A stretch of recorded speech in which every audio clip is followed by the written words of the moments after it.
In this lesson, we will conclude our lesson on leases by discussing enforceability.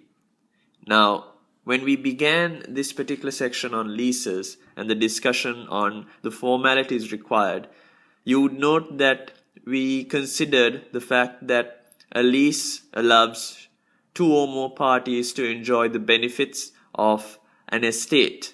As such, there are two specific types of owners, the freeholder or the landlord in this case, and the leaseholder. There are several benefits and burdens which run with both types of owners. Now, in terms of the freeholder, the benefit is that he receives rents and reversions, whereas the leaseholder benefits from exclusive possession of the property and occupation as well. Conversely, in terms of the burden, the freeholder has to let go of exclusive possession, so he loses exclusive possession, and the leaseholder in turn has to pay rent. Now, during the lease period, while it is in operation, both the freeholder and the leaseholder can sell and transfer their lease as well. So the ownership can change between the time it starts and the time it ends.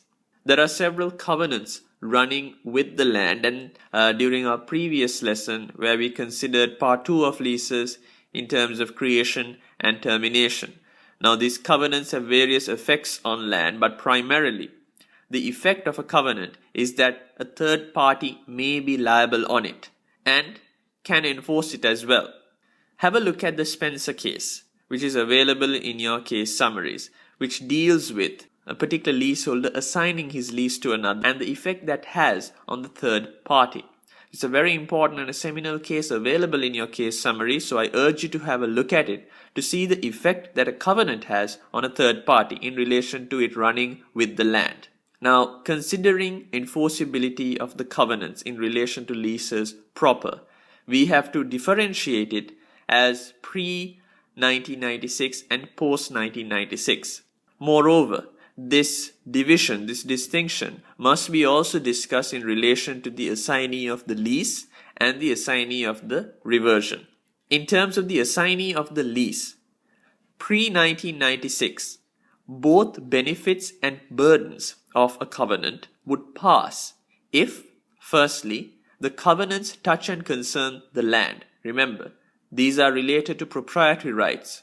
Secondly, there must be privity of estate. Both parties or multiple parties must be party to the estate. Now, post-1996, however, all benefits and burdens pass on and there is no need to touch and concern land. In relation to the assignee of reversion, pre-1996, the benefits and the burdens will pass on assignment of the reversion, and the assignee becomes the only person entitled to sue. Now, this is a very important distinction that you must remember. Post-1996, however, they are released from all liability except where there is an authorized guarantee agreement. This AGA or authorized guarantee agreement will be discussed towards the latter part of this concluding section on leases.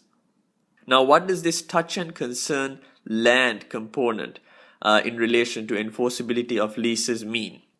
Quite simply, it stipulates that covenants which affect nature, quality or value of the leased property, of the leased land, would be considered as touching and concerning the land. But there must be a sufficiently close connection between the covenant and the leased land. The covenant must affect the very nature and the quality as well as affect the value of the land in question. So, what exactly can we consider as touching and concerning land? Rent affects the land. Not to assign without the landlord's consent is connected with the quality and the nature of the land itself. The supply of premises with water absolutely connects with the land.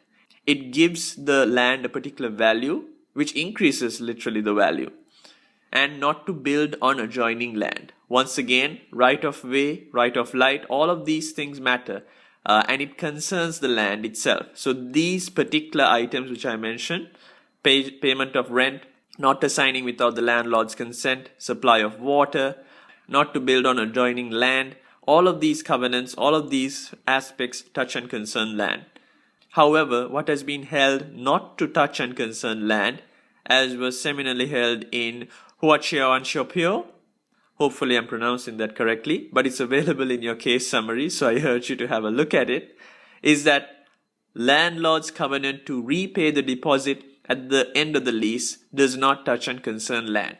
Now, two reasons can be seen why this is. Firstly, it doesn't really affect the nature, quality, or value of the land. And secondly, this refers to something which is done at the end of the lease period, which means the lease obligations have now almost concluded. Before we proceed to the next few sections, we need to have a quick outline of the concept of privity of estate, something I mentioned earlier in relation to enforceability of covenants pre-1996 in relation to the assignee of the lease. So if you are unclear, I urge you to just quickly rewind this particular video and have a look at that. But basically, the privity of estate outlines that when one party assigns their interest, the new relationship that's built arises between the assignee and the original party. So usually in contracts, privity means that a contract can exist only between the parties who have entered into it. So third parties do not have a say in it. But in relation to proprietary rights and specifically property law, when one party assigns or when one party transfers ownership to another, whatever agreements, in most cases, whatever agreements that the original party had with now the non-existent party may be applicable in terms of the third party that has taken over ownership or has the new assignment.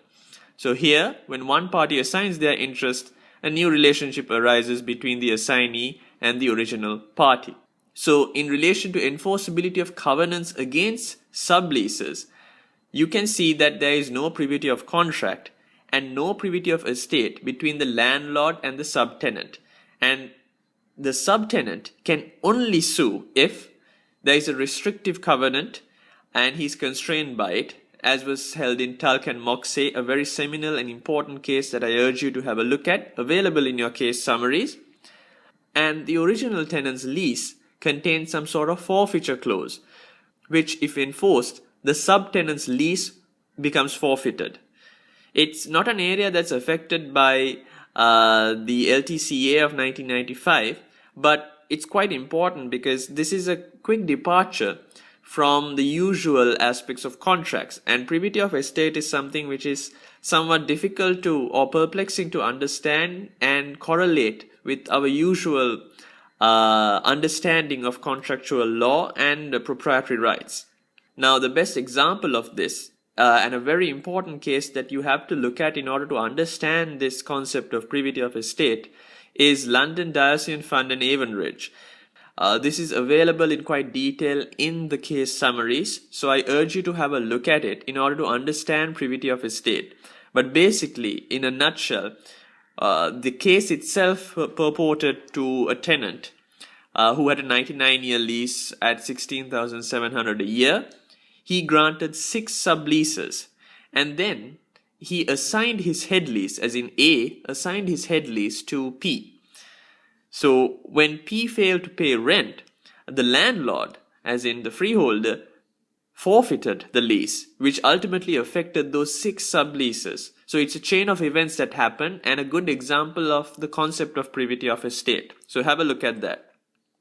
Now, we considered earlier, and I mentioned that towards the latter part of this topic, that we will consider authorized guarantee agreements. So that's what we're going to do right now. We spoke about privity of estate and how it can bind a third party. But where there is an authorized guarantee agreement that is in place, what it ultimately does is it protects certain parties. So let me elaborate.